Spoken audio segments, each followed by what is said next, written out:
Plus on BC with Spirit Cars. And Josh, the voice of Spirit Cars back there, was busy on the phone selling a 32 chassis or something, but I don't know. He was busy on the phone, working the deal, and don't have anything real interesting today, but we got Matt's car here. It needs to be buffed. We're going to start buffing it. This one needs to start getting assembled.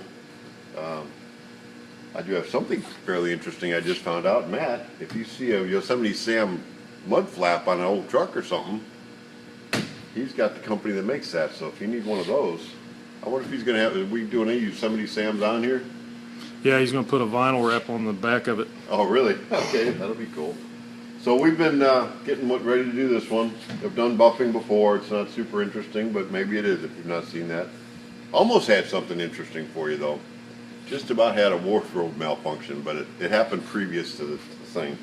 Duct tape is an awesome thing, I'll tell you what. It'll work every time. So we're good to go. I feel safe. Most of it's wet sanded. We use a clear, got plenty clear on it. Depending on how rough it is, you don't, if you've got a lot of orange peel, you want all your orange peel out. Do I run and turn the compressor off? You want to show them some stuff? I can turn the compressor off. Yeah. Okay, show them something.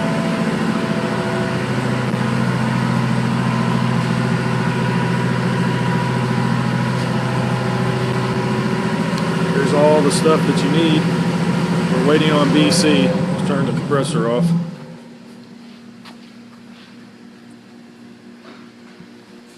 Are you doing a commentary, dude? Here's our door. I ain't moved that fast in how long? Okay, back. I'm back. So here, I left this unbuffed. Looks shiny, looks slick, looks good. And I don't think you can see it on the camera, but if I look right into the light, you can see there's a little bit of orange peel.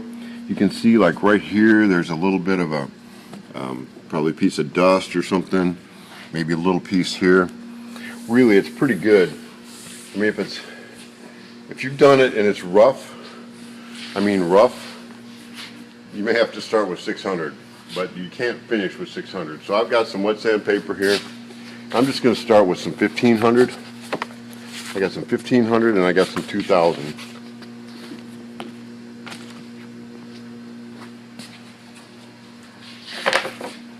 I'll just do this real quick. I'm not going to finish it out. I'm just going to do it to show you. Put some water on there. It helps lubricate it. Obviously, you want to use wet and dry paper, and it actually says that right on the paper. Wet or dry. Do you press hard? I'm pressing pretty hard. What I want to be careful not to do is use my 3 fingers, because if you can almost see I'm making a line there. That would be bad. You would see those divots. I work in the palm of my hand right here, so when I'm holding it, you can go in a circular motion. This is a foam pad. This one looks like it was from Meguiar's, but you can see I can smash this thing pretty good. It's foam. It's good for 2 things. You can wipe it, and actually you can see that piece of trash is going out of there right now. But if you're working a big flat area like this, you can also take and wrap your sandpaper onto it, so that gives you a good flat edge. From experience and a long time of doing it, I feel fairly confident if I can sand with my hand, I can sand it fairly flat, but sanding with a flat edge is going to do a better job. So on the big flat areas, you can use a sanding block. And again, this is a foam block. It's not a real hard block. So I've sanded it to 1500. I'll do that. I'll look at it. I can see I've got basically, and if you look into the light and use the reflection of the light and move your head according to that, you can kind of see whether it's flat and straight and what's in there still. Work in a pattern. Don't just randomly go everywhere. Start one place, work around, so that you make sure every area is covered, and then overlap. If I get this area done right, I know I got that, I'll work halfway into that and into this area. and then just keep overlapping and going back and forth that way. I'm not going to go ahead and do this to 2000. I will before I actually buff this, but for the sake of time here, I'll pull this off, get it all wet sanded nice, and that's really what makes a good paint job. It's from being okay. I mean, you can do a 20-foot car. This thing, when it was painted, it looks slick. I mean, you could walk up to it, and a lot of people would say that's fine, and you can put it out there, and that's a good paint job. But now it comes down to buffing. I was going to get some, I don't know if any of you all are old school people at this and did lacquer jobs way back in the day. We would sand with 600, and that would be, I mean, that was a fine grit. And the compounds actually had a grit in it. You could feel it was just real coarse. I think 3M called it Super Duty. We don't use that anymore. Even in our molds for the fiberglass, we use it's almost a chemical product. This is a buffing compound. If I run it in my finger, I don't feel any grit there. It works almost by heat and a chemical base. Let me get some power, and I'll just show you how to buff a little bit.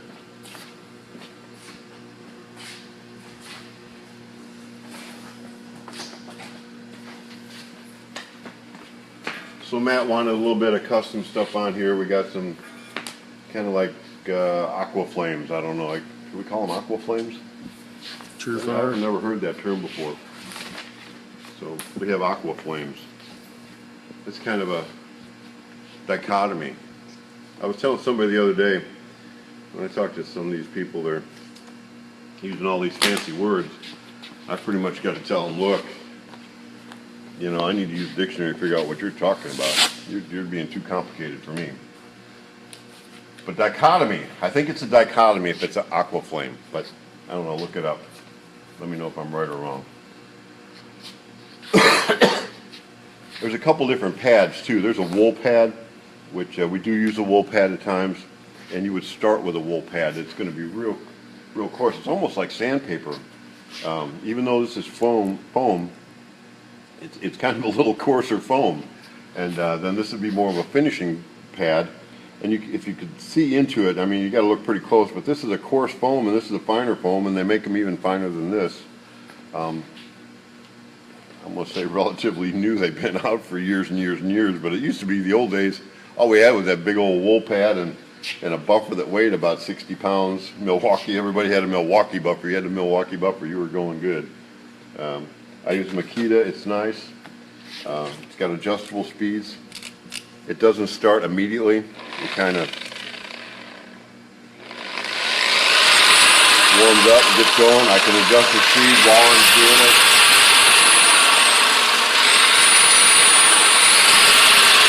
So there's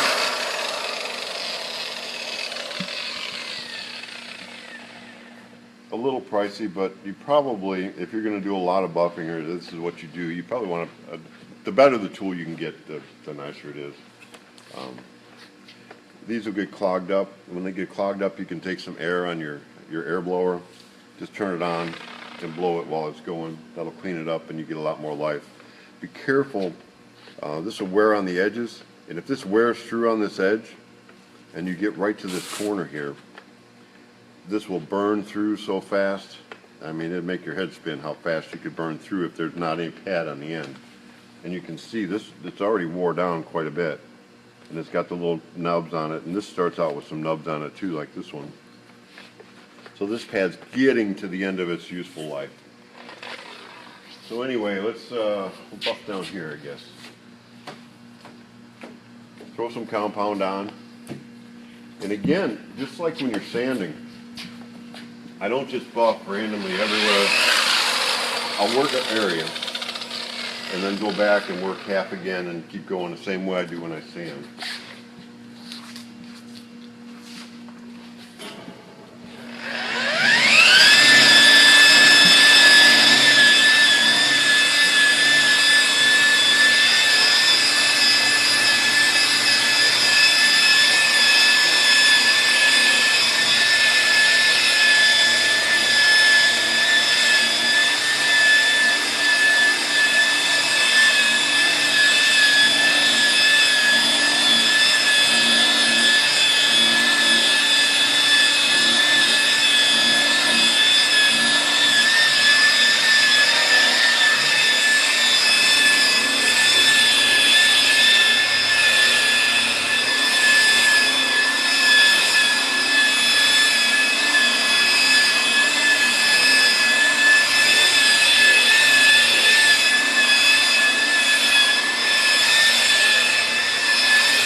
it's really starting to pop a little bit. And honestly, for the sake of time, I don't think you're going to be able to pick it up too much on the camera. But this is my coarse one, and it's just like sanding. If you're going to sand with 40 grit and move to 80 grit, the goal of 80 grit is you don't want a sanding scratch any deeper than 80 grit. When you got everything no deeper than an 80 grit scratch, you move to 120. No deeper than a 120 scratch, you may move to 220. You may move to, you know, after it's primed, you get to 320, get to 600, whatever, 400, whatever you're going to paint in. Now I've got it painted, and I've covered up some 400 scratches, say. Now when I went and sanded this, there's actually 2,000 grit scratches all over this thing. But I don't want it to be any deeper than a 2,000 grit scratch. I want all my 1,500 grit scratches, you know, at least sanded to a 2,000 grit. It continues even with these buffing pads. Like I said, this is a little bit coarser pad. At this point, we don't call them scratches anymore, which they really are scratches. We call them swirl marks. And all a swirl mark is you see the circular motion, and those are scratches into the paint. And the heavier compound, what I'm doing is I'm getting out the 2,000 grit scratches and putting a swirl mark of whatever the compound and your pad will let you get. Now when I move to the heavier, the more dense pad, I can move to different compounds. We happen to like 3M pretty good. There's other ones, McGuire's, and there's some other good ones.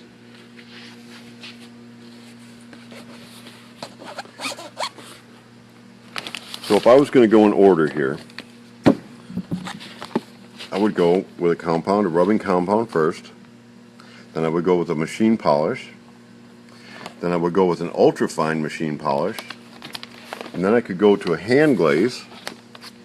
So I'm wiping it now with a hand glaze. And then I ultimately finish with, this is a quick wax. It's a product that I like well. And I'm finally putting a wax on it. And I could probably do this. And this may actually show you enough of a difference to make it look different. I don't know. We'll see.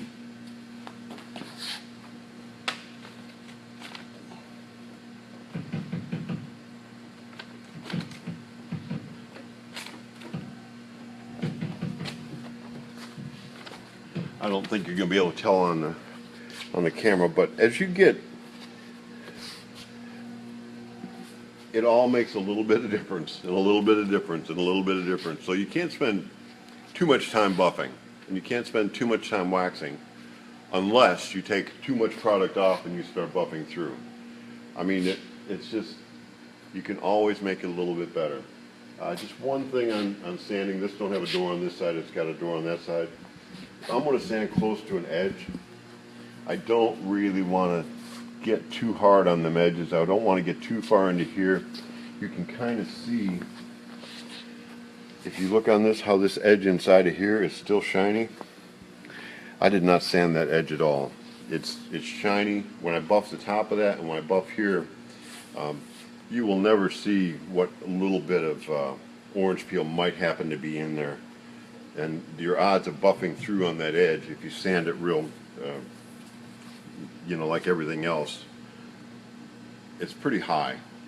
So not a problem for me to do that on a car like this. Maybe if I was going to, attempt to be competing at a Riddler Award or some award like that, you got to put it may take 60 hours of just buffing on this to get it to that kind of level. So don't be intimidated by these cars out here that are just super nice. First off, they can't drive it and keep it that nice. And second, it took hours and hours and hours and hours and dollars and dollars and dollars and dollars to get it there, which is fine. But if you've not done that, don't be intimidated because somebody took that time and did that to that car. That's what they chose to do. You may have chosen to just make a daily driver that looks cool that you can take to a show and maybe win a local show or something like that. The goal is to have fun with your car. And if you want it to be super slick, that's fun for some people. If you just want to drive it, that's fun for some people. Some people just like to build them and then sell it and get another one. whatever makes you happy, go for it. And what makes me happiest is when we got some friends playing with it, and we got relationships going, everybody's playing nice, and I'm looking for my books. Josh found them. There we go. You got a choice? Well, Eeny meeny? Coffee break? I drank my coffee early, and I'm thinking coffee, so we'll just go coffee break.